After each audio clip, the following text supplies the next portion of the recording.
is now my pleasure to introduce Adrienne Tissier, President of the San Mateo County Board of Supervisors, to welcome us to beautiful San Mateo County.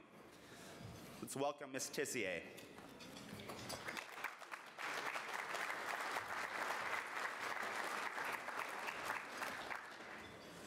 Good morning, everyone.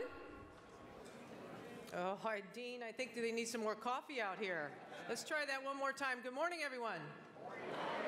Excellent. I want to welcome you here to San Mateo County. I will apologize for the rain, but I was told if it wasn't raining on the first day that we wouldn't see all of you in here. So by the second and third day, we might see a little bit more sunshine here in San Mateo County. I understand there's going to be about 1,200 of you this week that are going to be here at this conference for training. And I had mentioned to Dean long ago, and when I gave my first speech becoming the president of the board this year, I said one of my main goals is economic development. So I want to thank all of you for being here, and I hope you get out and about in our county and help me fulfill that goal. Some of you have already told me that you've hit some of the restaurants here in our community, but I really would like you to have the opportunity to see what a beautiful county we have here. I know many of you have been to this conference in years past, so you're very familiar with San Mateo County, but if you haven't had the opportunity to move and get out and about in our community, I sure hope you get that opportunity. First off, I want to thank you for the work that you do. I chair our Emergency Services Council in San Mateo County, so every quarter I get reports about the hazmat incidents that happen in our county and of the great work that the men and women who deal with hazardous materials in our county do for us on a daily basis. And I know it isn't an easy job, and I know it isn't a particularly safe job, but you do an incredible job.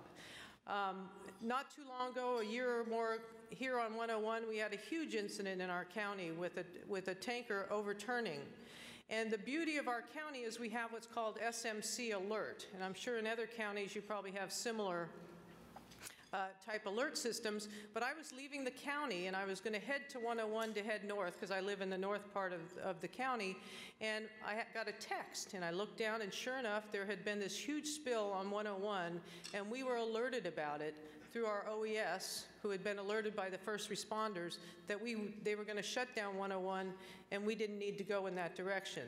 So, you know, the response that you have when you go to an incident, for those of you that work for health departments helping us in other areas to make sure that any kinds of chemicals or hazardous materials don't get into our water and waste stream, very appreciated. As the chaplain mentioned, so many of us have children and grandchildren, and it's important for our environment that we keep it clean and we keep it safe for everyone. Now, 8 years ago when I first got on the board, it was right after Hurricane Katrina. And we decided in our county that, you know, if we can see an incident like that in another area, we better be sure that we're well prepared here in San Mateo County. So we actually created the Disaster Preparedness Day, and we've been doing it ever since. And we have so many individuals like yourself from health departments. We have our fire departments. You know, they bring the hazmat team in. They bring, of course, the bomb squad. They bring the robot. That's what the kids really like.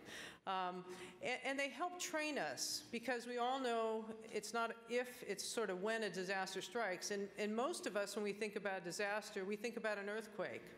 But that's not necessarily what the disaster could be. It could be a huge spill of which we have to evacuate or we have to shelter in place. And so what our goal has been in our county, and I'm sure in many other counties, is to make sure we get the necessary training.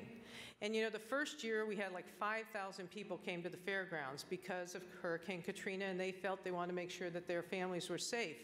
And as the years progressed, as we all know, it sort of dwindles, and people think, oh, well, you know, it's not really going to happen, and if it does, I'm sure somebody else will be prepared so they can take care of me as well. And so last year we decided, how are we going to get more families back and bring their children and let them see the good work that you do, the good work that our fire departments do, the good work that our health departments do. So we have a fair in our county. And I'm telling you this because it might be an opportunity for some of you as well if you want to do a disaster preparedness day. So we decided the way to, sort of the hook to get families back into coming to disaster preparedness day is for the first hour of the fair on the first Saturday, we let families and individuals in free. For the first hour, free parking and free entrance to the fair, but that first hour the fair isn't necessarily open. to the degree it would be at the rest of the day. So this past year, we had thousands of people, lots of children, lots of families come back through, and spent a lot of quality time in that first hour or two trying to figure out how to prepare their families.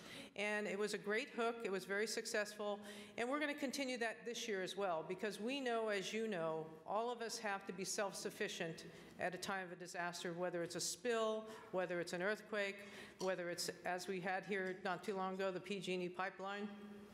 We all have to be able to take care of ourselves in a time of a disaster or help our neighbors. So I know the work that you do, sometimes people don't know what's happening. You do it very quietly, oftentimes the unsung hero. But those of us that are in office, those of us that work around emergency services individuals do know the hard work that you do, and we truly appreciate the work that you do. So once again, I want to welcome you here to San Mateo County. I want you to enjoy yourself, and I appreciate the hard work and training that takes place by all of you and throughout this whole week and throughout your careers. So thank you very much for all your good work.